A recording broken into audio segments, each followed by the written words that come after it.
When my father-in-law tossed my office equipment onto the rainy sidewalk, he told me I was a terrible investment. Imagine his face when he realized his company's new, ruthless landlord was the same woman he threw in the trash. It was 3 o'clock in the morning on a Tuesday in November.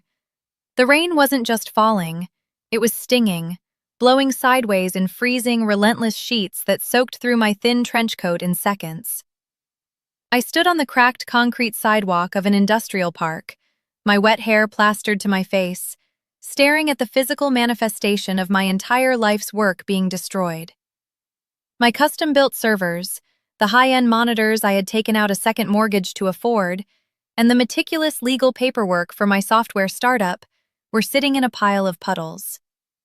The cardboard boxes holding my hard drives were already disintegrating, turning into brown mush on the pavement. Standing under the awning of the warehouse, completely dry beneath a massive golf umbrella, was my father-in-law, Richard. He was smoking a cigar, the cherry glowing dull red in the darkness, watching me scramble to cover a $3,000 server with my own coat to keep the water out. Standing right behind him, staring at his expensive leather shoes and refusing to make eye contact with me, was Greg, my husband. Richard took a slow drag of his cigar and let the smoke drift out into the freezing rain. "I told you, Maya," he said, his voice booming over the sound of the storm, entirely devoid of empathy. "In business, you have to cut your losses. You're a terrible investment. It's time you pack up your little hobby and get a real job." I didn't scream. I didn't cry. I knelt there on the wet concrete, holding my ruined equipment, and I memorized the look of arrogant satisfaction on his face. I memorized the cowardly silence of my husband, because what Richard didn't know, what his massive, inflated ego could never possibly comprehend, was that this rainy sidewalk was not my grave. It was my starting line.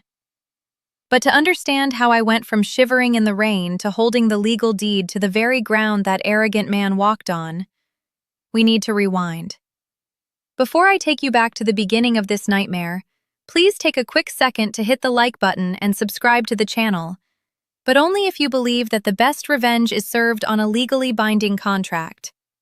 Also, drop a comment down below and let me know, where in the world are you watching from right now, and what time is it there? I love seeing how far these stories reach. Now let me tell you how I became the architect of my ex-family's absolute financial ruin. My name is Maya.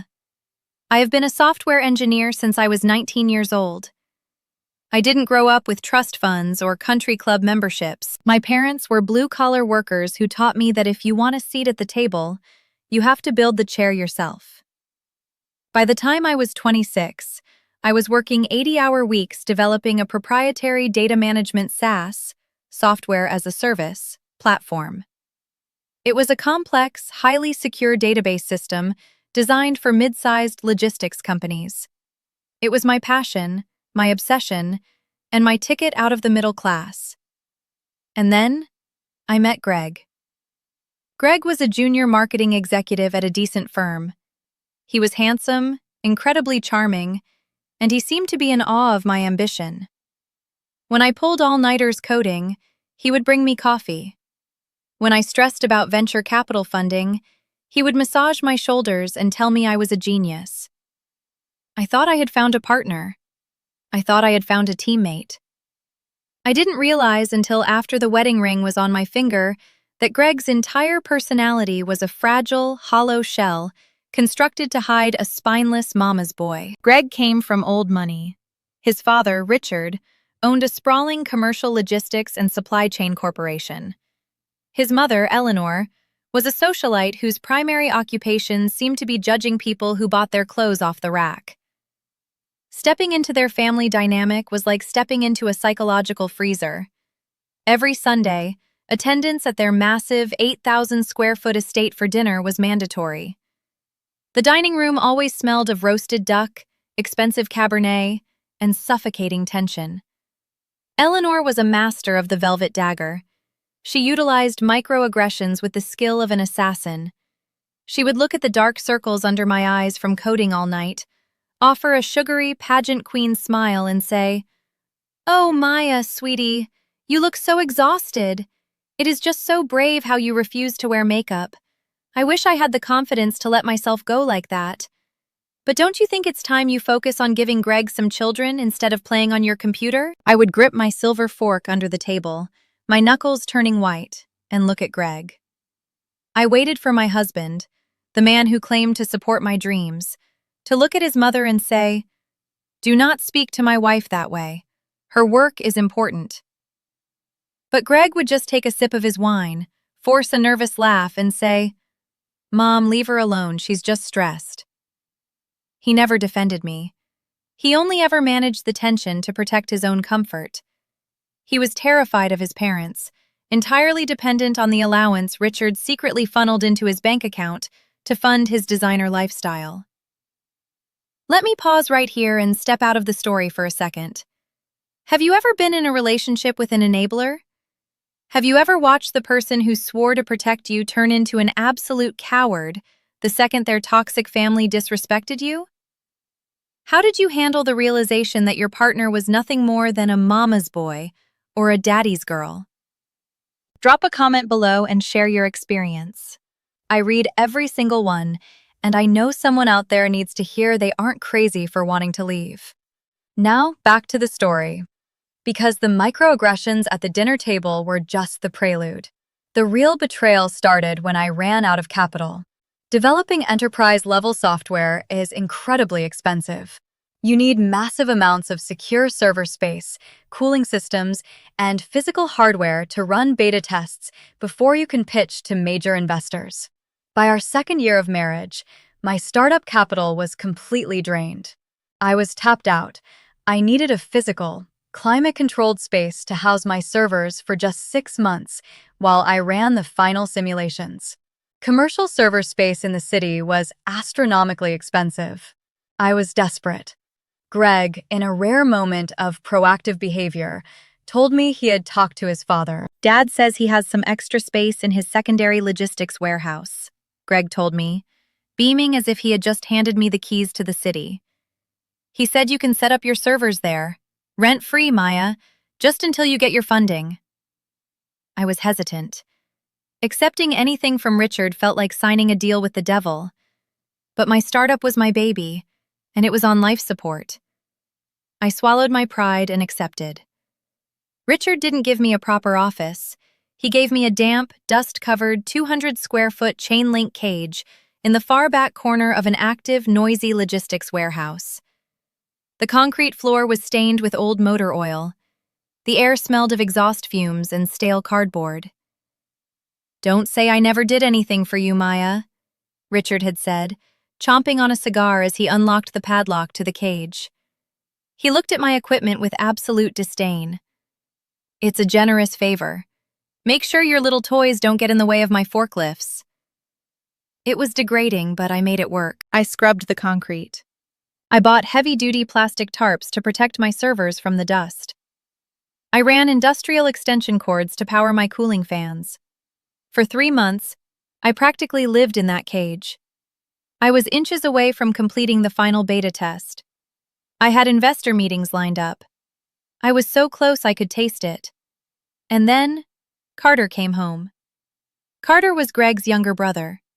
If Greg was the spineless enabler, Carter was the textbook golden child.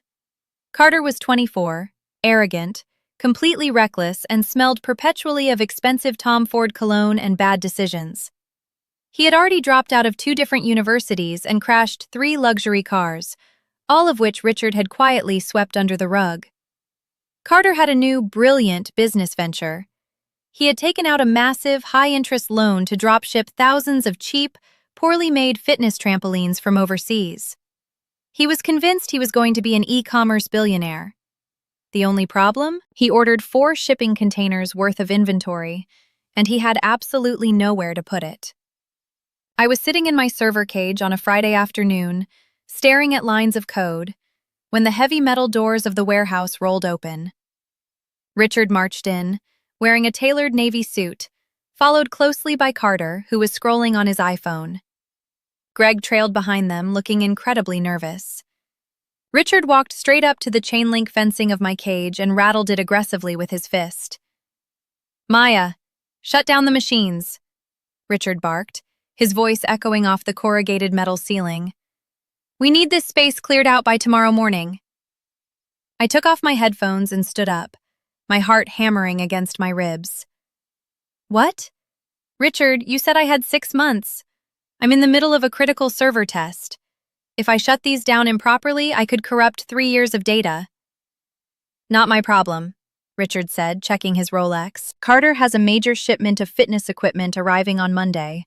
It's a highly lucrative venture. He needs the square footage for his pallets." I stared at him in disbelief. "You're kicking out my software company, a functional, tested platform, to make room for Carter's junk trampolines?" "Don't talk about your brother-in-law's business like that," Richard snapped, his eyes narrowing into cold slits. "Carter is a born entrepreneur. He has vision. You? You sit in a cage playing with wires. It's not a real business, Maya. It's a hobby that's draining my son's bank account. You have until tomorrow at 8 a.m. to get your trash off my property." I looked at Carter. He didn't even look up from his phone. He just popped a piece of gum into his mouth and smirked. I turned my desperate eyes to my husband. "Greg, please, tell him. Tell him I have investor meetings next week. If my servers go offline, I lose everything." Greg physically shrank. He literally took a step backward, hiding behind his father's broad shoulders. He looked at the oily concrete floor, rubbed the back of his neck, and whispered, "Come on, Maya. It's Dad's warehouse. Carter really needs the space for his inventory. Let's just pack it up. We can put the servers in our living room for a while." "They require heavy-duty cooling, Greg!" I screamed, my voice finally breaking. "They will overheat in the living room. This will kill the company." Richard stepped forward, invading my personal space, his imposing figure blocking out the warehouse lights. The smell of his cigar smoke made me nauseous. "You don't raise your voice to my son," Richard growled, his tone laced with absolute patriarchal venom. "Your little tech fantasy is over. Tomorrow morning, 8 a.m., or I'll have my guys toss it in the dumpster." They turned around and walked out, leaving me standing in the dusty cage. I didn't wait for 8 a.m. I knew if I left my equipment there overnight, Carter or Richard would likely accidentally damage it just to prove a point. I rented a U-Haul truck that evening, spending the last $300 in my bank account. But I was too slow, and the universe, it seemed, wanted to test exactly how much abuse I could take before I finally snapped. I arrived at the logistics warehouse at 2 a.m. on Tuesday morning, the rented U-Haul truck rattling loudly over the cracked pavement. The weather had turned violently overnight. It was pouring, freezing, relentless sheets of November rain that whipped sideways in the wind. The temperature hovered just above freezing. When I pulled up to the loading dock, my headlights illuminated a scene that physically stopped my heart. My chain-link cage was empty. I threw the truck into park, leaving the engine running, and sprinted out into the storm. I ran around the side of the massive metal building to the employee parking lot. There, sitting on the broken concrete sidewalk, completely exposed to the torrential downpour, was my entire life. Richard hadn't waited until 8 a.m. He had instructed his night shift warehouse crew to physically rip my equipment out of the cage and dump it outside to make room for Carter's incoming pallets. My custom-built server racks, the high-end cooling monitors, and the carefully labeled cardboard boxes holding my hard drives, my legal patents, and my investor pitch decks, they were sitting in a rapidly expanding puddle. The cardboard was already turning to mush. Water was pooling in the ventilation grates of the servers. Standing under the awning of the warehouse, completely dry beneath a massive black golf umbrella, was Richard. He was smoking a cigar, watching me drop to my knees in the freezing puddle, desperately trying to cover a $3,000 server with my own trench coat. Standing right behind him, staring at his expensive leather shoes and refusing to make eye contact with me, was Greg, my husband. I told you to be out by 8 a.m., Maya, Richard said, his voice booming over the sound of the storm, entirely devoid of human empathy. My crew needed to prep the floor space early. In business, you have to cut your losses. I told you, you're a terrible investment. It's time you pack up your little hobby and get a real job. I didn't scream. I didn't cry. The rain was freezing against my skin, but inside my chest, a furnace ignited. I knelt there on the wet concrete, holding my ruined equipment, and I memorized the look of arrogant satisfaction on Richard's face. I memorized the cowardly, pathetic silence of my husband. I slowly stood up. The rain plastered my hair to my face. I looked at Greg. "Greg," I said, my voice eerily calm despite the thunder. "Are you going to help me load this into the truck?" Greg shifted uncomfortably under his father's umbrella. He looked at Richard, then looked down. "Maya, come on. It's ruined anyway. Let's just go home. Dad's right. Maybe it's a sign to just settle down." I didn't say another word. I reached down, grabbed my left hand, and slid my platinum wedding band off my finger. I walked over to where they stood, dry and comfortable, and tossed the ring. It bounced off Greg's chest and landed with a sharp clink on the dry concrete near Richard's leather shoes. "I am home," I said, my voice slicing through the rain like a razor. "You two stay here. You deserve each other." I spent the next 3 hours loading whatever I could salvage into the back of the U-Haul, completely alone in the freezing rain. I never went back to the house. I drove to a cheap motel, dried off my hard drives with a hairdryer, and prayed the internal seals held. By absolute sheer miracle, the core data drives were intact. The hardware was destroyed, but the code survived. The divorce was finalized 6 months later. Greg didn't fight it. Eleanor, my ex-mother-in-law, supposedly told all her country club friends that I had a mental breakdown and abandoned her son because I couldn't handle the pressure of marrying into real money. I let them spin their lies. I didn't care. I went completely off the grid. What followed were 5 years of brutal, silent, agonizing grind. I rented a tiny 300-square-foot studio apartment in a bad part of the city. I slept on an air mattress. I ate ramen noodles and day-old bread from a bakery down the street. Every single dime I made working a graveyard shift at a call center went toward buying refurbished servers and paying for secure cloud storage. I didn't take vacations. I didn't buy new clothes. I coded until my eyes bled. I remembered the freezing rain on that sidewalk every single time I felt tired. It was my fuel. It was a dark, obsessive fire that kept me warm in that tiny apartment. In year 2, I finally secured a meeting with a mid-tier venture capital firm. They saw the beta test of my data management software. They didn't see a hobby. They saw the future of supply chain logistics. They gave me a $2 million seed round. By year 3, my software was officially launched. It was adopted by 3 major shipping conglomerates. In year 5, a massive tech titan acquired my software platform for $45 million in pure cash. I retained a seat on the board, but my days of coding in the dark were over.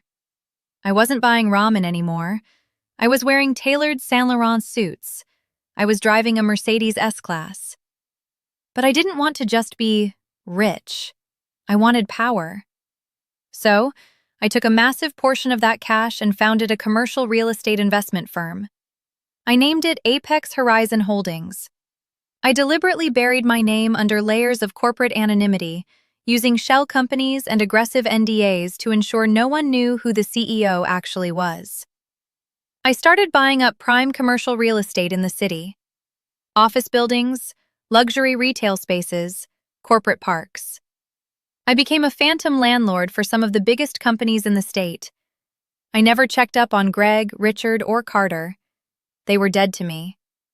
But karma is an incredibly patient architect, and she was about to hand me the blueprints to their destruction. Let's break the fourth wall for a second. I spent 5 years building an empire out of pure, concentrated spite and survival instinct. Have you ever channeled the pain of a massive betrayal or a brutal humiliation into your own success? Have you ever used the darkest moment of your life as the fuel to build something incredible? Tell me about your silent grind in the comments. How did you climb out of the rain they left you in? Now, let me tell you what happens when the people who threw you away suddenly find themselves sitting in a building that belongs to you. I was sitting in my corner office on the 40th floor, looking out over the city skyline, when my lead acquisition broker David walked in and placed a thick, leather-bound dossier on my desk. "Maya, we just got the new list of Class A commercial properties hitting the private market," David said, tapping the folder. "There's a prime, 6-story corporate office building in the financial district. The current owners are liquidating their portfolio. It's fully tenanted, excellent location. We could probably acquire it in cash and close within 30 days. I opened the dossier. I stared at the glossy aerial photograph of the sleek glass and steel building. I reviewed the financials, the square footage, and the current tenant roster. And then, my eyes locked onto the name of the anchor tenant, the company occupying the top 3 floors, including the penthouse executive suite. Vanguard Logistics and Supply. My heart stopped. The air left my lungs. It was Richard's company, the same company that owned the warehouse where I was evicted. Vanguard Logistics had apparently expanded over the last 5 years, moving their corporate headquarters out of the industrial park and into this flashy, expensive downtown building to impress their clients. I sat back in my leather chair, staring at the tenant roster for what felt like an eternity. The silence in my office was absolute. I looked closer at the lease details. Vanguard Logistics had signed a 5-year commercial lease. That lease was set to expire in exactly 60 days. A slow, terrifyingly calm smile spread across my face. "David," I said, my voice eerily quiet, "I want this building. I want it under Apex Horizon Holdings. Do not use my name on any of the preliminary bidding documents. Total corporate anonymity. Offer them 10% over asking price for an expedited all-cash closing." David blinked, surprised by the aggressive tactic. "Are you sure? We could negotiate them down." "I don't want to negotiate," I replied, my eyes locked on Richard's company name. "I want to own it by the end of the month." The acquisition was flawless. Within 4 weeks, Apex Horizon Holdings was the sole legal owner of the building. The moment the deed was recorded, I went to work. I sat down with my ruthless commercial real estate lawyers to draft the lease renewal for Vanguard Logistics. In commercial real estate, unlike residential housing, there are very few protections for the tenant when a lease expires. The landlord has almost absolute power to dictate the terms of renewal. I didn't just tweak the terms, I weaponized them. I instructed my lawyers to draft a new contract with 3 specific non-negotiable clauses. First, the base rent for the top 3 floors was increased by a staggering, astronomical 300%. Second, the company was stripped of all its VIP underground parking privileges.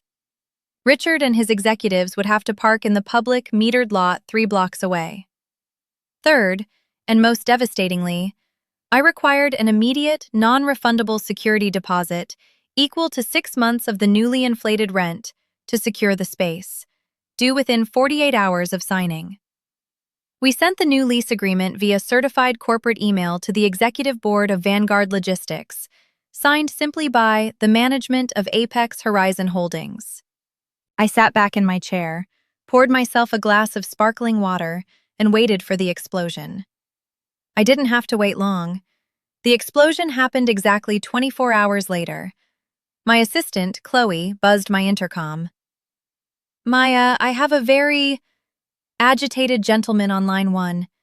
He says he's the CEO of Vanguard Logistics, the anchor tenant in the new downtown acquisition. He's demanding to speak with the CEO of Apex Horizon Holdings immediately." I smiled. "Tell him the CEO is unavailable by phone, but tell him I will graciously grant him a 15-minute in-person meeting tomorrow at 10 a.m. in my office." The next morning, I made sure my office was immaculate. I wore a tailored, charcoal gray Tom Ford power suit. I wore the Cartier watch I bought myself when I sold my software company. I sat behind my massive, custom oak desk. My chair swiveled completely around so I was facing the floor-to-ceiling windows looking out over the city.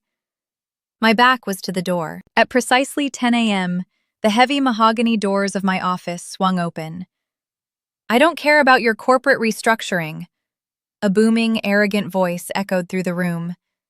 It was Richard. The sound of his voice instantly transported me back to that freezing rain.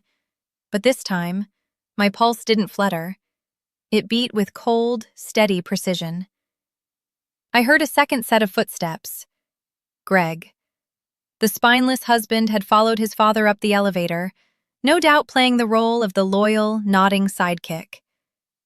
"You can't just buy a building and casually enforce a 300% rent hike with a 48-hour cash deposit," Richard yelled to the back of my chair, pacing the room.